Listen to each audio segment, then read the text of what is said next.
Por ahí la gente dice que nadie esperaba que Marvel hiciese algo peor que She-Hulk. A ver, no tengo elementos de juicio para valorar esta comparación porque no vi She-Hulk, pero me puse los 3 primeros episodios de Ironheart y si tengo que definirlos en una sola palabra diría que es atroz.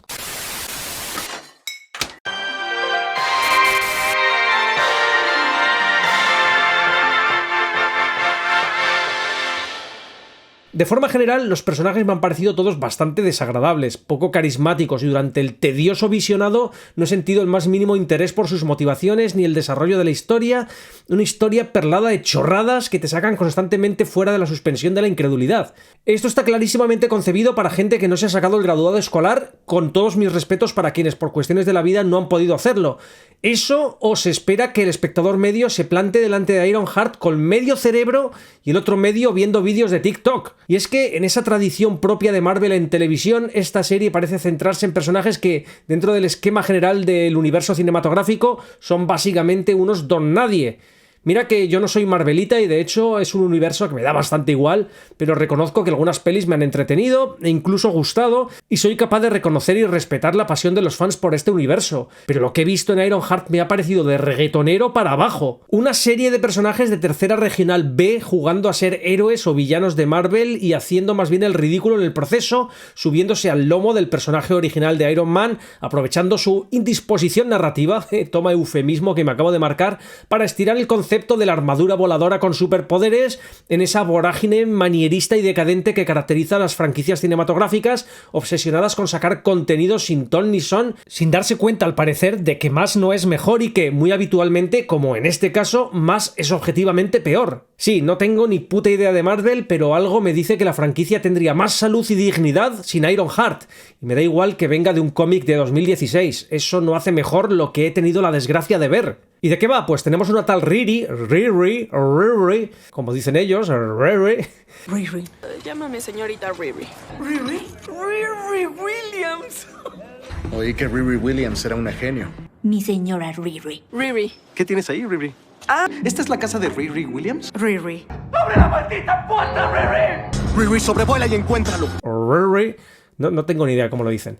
De vuelta en el MIT, en el prestigioso Instituto de Tecnología de Massachusetts, tras su estancia en Wakanda, que está tan desesperada por desarrollar sus inventos para los que no tiene suficiente financiación, en especial su propia versión de la armadura mítica de Tony Stark, que se dedica a recaudar dinero ilícitamente, una estrategia que la lleva a la expulsión. Sorprendida de que la universidad ya no requiera de su genio, se pone la armadura que desarrolló en el MIT, la cual técnicamente no le pertenece, sino al instituto, y vuela de vuelta a su casa en Chicago, pero llega a duras penas destrozando la armadura porque su tecnología tiene algunos fallos, sobre todo en la inteligencia artificial. Para solucionarlo, Riri escanea su cerebro para crear un sistema operativo mejorado, durmiéndose en el proceso. Al despertar, descubre que su nueva inteligencia artificial es, porque patatas, una réplica exacta de Natalie, su mejor amiga, que fue asesinada 5 años atrás, junto con su padrastro, en un tiroteo. Mientras, el público debe aceptar que Riri ha sido capaz de crear un sofisticado sistema operativo con inteligencia artificial súper compleja, con una laptop en su habitación en casa de su mamá. Riri se queda flipando de esta versión digital de Natalie, pero más flipa al público moderadamente inteligente al darse cuenta de que esta IA, creada exclusivamente a partir de los recuerdos de Riri, parezca tener recuerdos propios, expresándose frecuentemente como si hubiese heredado información de la propia Natalie que Riri no podía conocer. ¿Recuerdas la vez que Gary llegó y me vio con Sean Porter besándonos en la tienda? Es más, a todos los efectos, el personaje se presenta y actúa como si fuese la Natalie real, por lo que en esta ficción no existe ninguna diferencia entre un clon digital del personaje original y su fantasma, o peor aún, esta IA es como si Natalie estuviese realmente ahí, pero incapaz de manipular objetos físicos. Este es el primer signo de que la serie no se preocupa mucho por la lógica interna ni por la inteligencia de su audiencia, pero en lo que respecta a la IA que emula a Natalie, la cosa llega todavía más lejos. Para hacerse visible posible, la armadura proyecta una imagen 3D de Natalie totalmente consistente. Te daría la mano, pero soy una imagen tridimensional proyectada por la luz que está emitiendo esa placa de pecho rota. Es un holograma de apariencia totalmente sólida que interactúa físicamente con su entorno al reflejar la luz y proyectar sombras tal cual lo haría una persona real. E incluso este holograma se puede sentar en la cama y producir una depresión en el colchón como si tuviese masa, a pesar de lo cual no puede tocar objetos. O sí, porque aquí la vemos apoyándose en la mesa antes de intentar infructuosamente tirar algunas cosas al suelo. Y tampoco se entiende muy bien cómo funciona esta tecnología de proyección, porque si se interponen objetos o personas entre el proyector y la proyección, esta no se ve afectada lo más mínimo. Más adelante, Riri crea un mini proyector que lleva colgado al cuello para que el holograma ultra realista de Natalie pueda acompañarle a cualquier lugar sin necesidad de armadura. Pero incluso esto plantea inconsistencias cuando vemos que Riri lleva el colgante por debajo de la sudadera y aún así la imagen de Natalie se proyecta sin problemas.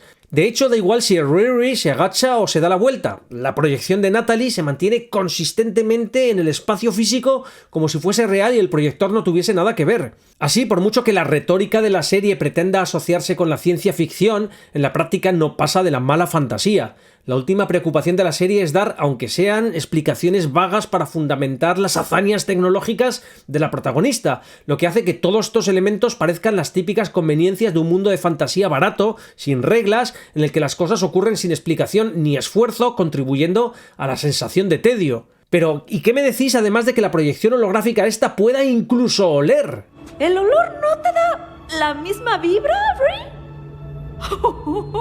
Y bueno, gran parte de este primer tramo de la serie, que también es su primera mitad, pues constará de, gracias a Dios, solo 6 episodios, se centra en el conflicto interno de Riri para aceptar a Natalie, así, con punticos detrás de cada letra, como mandan los clichés de la ciencia ficción. Pero al final da la sensación de que Riri no acepta a esta inteligencia artificial por lo que realmente es, una herramienta compleja de software, sino como si fuera literalmente la misma Natalie que nunca hubiese muerto.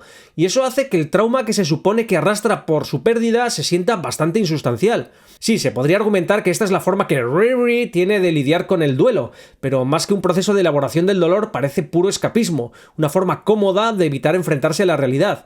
El efecto final es que la serie no está interesada en explorar emociones reales ni en desarrollar un arco significativo, sino en ofrecer sustitutos emocionales de usar y tirar que mantengan todo en un término cómodo y superficial. En fin, que como digo, la lógica interna no es el fuerte de la serie, pero tampoco lo es el tener personajes interesantes. Para empezar, se nos presenta a Riri como una prodigio intelectual fuera de serie, pero la flojísima y poco carismática interpretación de Dominique Thorne hace que su personaje irradie más una actitud petulante y autosuficiente que brillantez frustrada.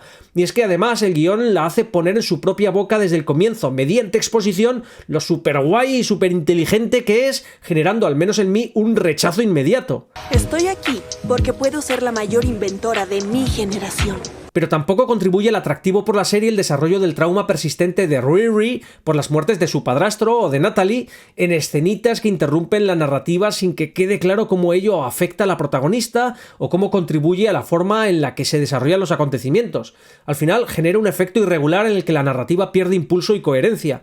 Lo mismo ocurre con la relación pseudo-romántica de Riri con Xavier, el hermano de Natalie, cuyo papel tras 3 episodios sigue sin estar muy definido. Bueno, el tema es que el regreso de Riri a Chicago atrae la atención de Parker Robbins, líder de una banda criminal y conocido como The Hood por la capa mágica con capucha que le otorga poderes. The Hood envía a su primo John a reclutar a Riri para unirse a su negocio clandestino que consiste en chantajear a adinerados empresarios para que cedan parte de sus imperios y les metan en nómina a estos chavales. Pues este Parker, The Hood, interpretado por Anthony Ramos, parece más un aprendiz de villano caricaturesco como Síndrome en Los Increíbles que alguien a quien tomar en serio. Al menos intentan hacerlo interesante con el misterio de las cicatrices que se extienden por su cuerpo creadas por su capa, similares a tatuajes, pero realmente nunca resulta cautivador. Bueno, luego también tenemos que la escena del reclutamiento de Riri, y perdonad que siga diciendo Riri, pero me suena mejor que Riri, ¿vale? Bueno, esta escena es francamente ridícula. Le tienden una especie de trampa que resulta ser su entrevista de trabajo, un test que debe superar para ganarse su plaza en el equipo. Al entrar en el ascensor del lugar donde la habían citado, se activa un mecanismo que bloquea golpea la puerta y pone en marcha un temporizador de 3 minutos mientras la cabina del ascensor se va llenando de humo. Una voz le indica que tiene ese tiempo para hacerse con una máscara antigas que hay debajo del suelo del ascensor, de lo contrario morirá. Lo que se presentaba como una prueba de ingenio en la que ella tenía que demostrar su pericia como experta en hardware para salir de la situación, acaba solucionándose con simple fuerza bruta, forzando la puerta del ascensor. ¡Bravo! Y bueno, las órdenes de The Hood las ejecuta un grupo de villanos pintorescos y diversos en un sentido muy homogéneo, con habilidades particulares. Slug es la drag queen experta en software, Clown es la experta en fuego y explosivos, Jerry y Ross son las hermanas matonas y Rampage, interpretado por el cómico Eric André, es el experto en hardware al que Riri tiene que sustituir. Pero su característica primordial es la absoluta falta de carisma, tanto individualmente como en grupo, especialmente después de que Rampage, que le llaman en español rampante, el único personaje con carisma potencial, sea descartado sin contemplaciones tras una cagada en su último trabajo. ¡Ay, no! Creí que no había riesgos, tú. ¡Yo también! Juntos conforman un grupo más bien caricaturesco y tan poco imponente que resulta complicado creer que alguien les tema o que sean capaces de causar un daño significativo a adultos poderosos, y mucho menos a los titanes de la industria a los que chantajean. Pero bueno, sigámosles el rollo. Riri se une a la banda criminal de The Hood porque necesita dinero para sus proyectos personales, pero Ironheart no se molesta en lidiar con la falta de ética de esta decisión. Más bien evita el problema posicionando vagamente a The Hood ante Riri como una especie de falso Robin Hood que lucha contra los ricos y poderosos explotadores. Bueno, el caso es que con un buen fajo de billetes de por medio, la chavala se compromete a 3 trabajos e incluso asegura que tendrá la armadura lista al día siguiente para el primer golpe, a pesar de que quedó absolutamente destrozada. Pero bueno, no es que la serie intente hacerte creer que es posible que la niña esa repare un aparato de alta tecnología ultra complejo en la casa de su madre en un día. Simplemente te lo cuenta y sigue para adelante. Para conseguir más equipo, Riri contacta con Joe, un comerciante de las afueras especializado en artículos del mercado negro, cuya base de operaciones en un silo recuerda sospechosamente al taller de Tony Stark. Bueno, pues Joe resulta ser al final el hijo del villano de Iron Man, Obadiah Stane, lo que me hace temer que la trama acabe convirtiéndose en un pastiche que podría llamarse Iron Man Wannabes, si no es que lo es ya. Aunque Alden Ehrenreich, interpretando a Joe, tiene más carisma que la mayoría de sus compañeros de reparto, está atrapado en un personaje que va dando tumbos según las necesidades de un guión aburridamente mecánico. Ironheart nunca consigue justificar de forma convincente por qué alguien tan brillante como Riri se dedica a merodear por los barrios bajos de Chicago con un grupo de delincuentes de mala muerte en lugar de unirse a los héroes más poderosos de la Tierra, ni tampoco ofrece en estos 3 episodios ninguna escena de acción memorable centrada en la armadura. Porque la armadura parece tan anodina e insustancial como cualquier personaje de la serie. Para empezar, ya estaba ahí desde el principio, y por mucho que la serie se esfuerce en, mediante exposición, contarnos cuánto ha costado hacerla, no consigue que produzca el más mínimo sentimiento de asombro o maravilla en la audiencia. Tras una decena de películas en las que sale Iron Man, plantarte un personaje con una armadura similar totalmente funcional ya construida no produce el más mínimo levantamiento de ceja. Pero es que además la serie se esfuerza por hacerla más insustancial todavía si por un lado, después de un aparatoso accidente, Riri la puede reparar en menos de 24 horas en su propia casa y por otro, el MIT no la reclama después de que la robara tras ser expulsada. Todo mal. Tan anodinos como la armadura son los atracos o los golpes que lleva a cabo este grupo de delincuentes, dado que tanto su planificación como ejecución y objetivos son siempre confusos. Parecen más un relleno genérico de serie episódica que sucesos que realmente hagan avanzar la trama. Me resulta enternecedoramente ridícula la introducción de guardias de seguridad apareciendo de cualquier rincón como Stormtroopers para que la banda del encapuchado tenga algo que golpear en pantalla y generar escenas de acción aburridamente genéricas. Pero quizá uno de los elementos más destacables de la escritura bochornosamente mala de la serie sea el abuso de la exposición. Efectivamente, como decía al principio, estamos ante una serie concebida desde la conciencia de que el público va a consumirla con medio cerebro en el teléfono móvil, porque si no, no me explico la constante exposición.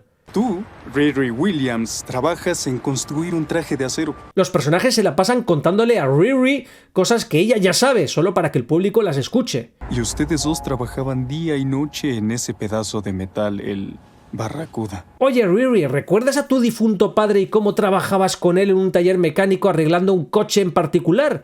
Y a tu mejor amiga que también murió en el mismo tiroteo y que ahora te voy a describir. Es como escuchar a alguien leyendo la página de Wikipedia del protagonista en voz alta. En serio, la serie está escrita como un primer borrador que nadie tuvo los cojones de reescribir. Alguien tuvo que decidir que estaba bien dejar como protagonista a esta niñata antipática, fría, arrogante y carente de empatía. Se las pasa recordando a la audiencia que no quiere ser una heroína, que no tiene ninguna obligación moral con nadie, que construye sus armaduras de alta tecnología con inteligencia artificial porque puede. Porque puedo. Y mientras los guionistas creían que con ello estaban dibujando un personaje independiente y fuerte, lo que acabaron logrando es proyectar una personalidad narcisista cuyas acciones parecen motivadas únicamente por el egoísmo. Lo que en un principio podríamos considerar una moral ambigua por parte de la protagonista, termina cayendo directamente en la inmoralidad más abyecta al final del tercer episodio. Durante uno de los golpes que la banda de The Hood lleva a cabo en unos invernaderos, John, el primo de The Hood, descubre que Riri se ha hecho con un fragmento de la misteriosa capa de su jefe, un objeto que ella quiere analizar para entender su funcionamiento o su origen mágico. Cuando los invernaderos se llenan de CO2 como medida de seguridad contra intrusos, Riri consigue escapar, pero no sin antes asegurarse de dejar a John atrapado. Y lo más grave, tiene la posibilidad real de salvarlo, pero decide no hacerlo. Lo deja morir a sangre fría y sin pestañear. Luego la serie pretende hacernos creer que su angustia posterior es genuina, aunque parece más preocupada por haber olvidado una pieza de tecnología en la escena del crimen que podría delatarle que por la muerte de un ser humano. Este tipo de giros oscuros en los que un personaje enfrenta las consecuencias morales de sus decisiones pueden funcionar narrativamente si se construyen sobre una base empática. Si el personaje tiene un código ético reconocible o si al menos la audiencia conecta con sus motivaciones, entonces una acción reprobable puede generar tensión, conflicto interno y abrir la puerta a un arco de redención interesante. Pero cuando lo que tenemos es una niñata engreída y egoísta cuya brújula moral ya chirría desde el principio, que luego encima mata a alguien y pretende que la compadezcamos, más que una oportunidad narrativa se siente como justicia poética.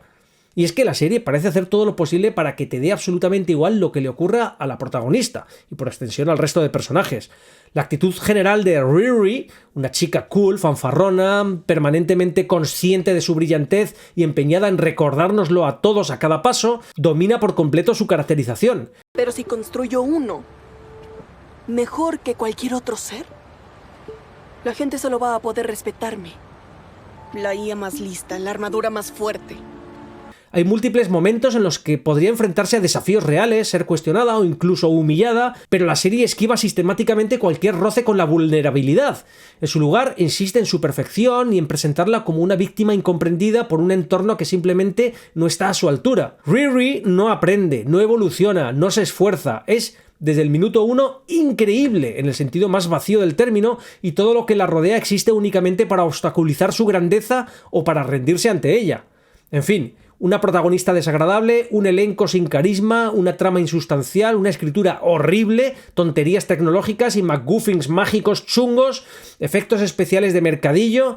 Esto es un desastre que pasará con toda la pena y sin nada de gloria, imprimando otra mancha de caca en el caótico universo cinematográfico de Marvel.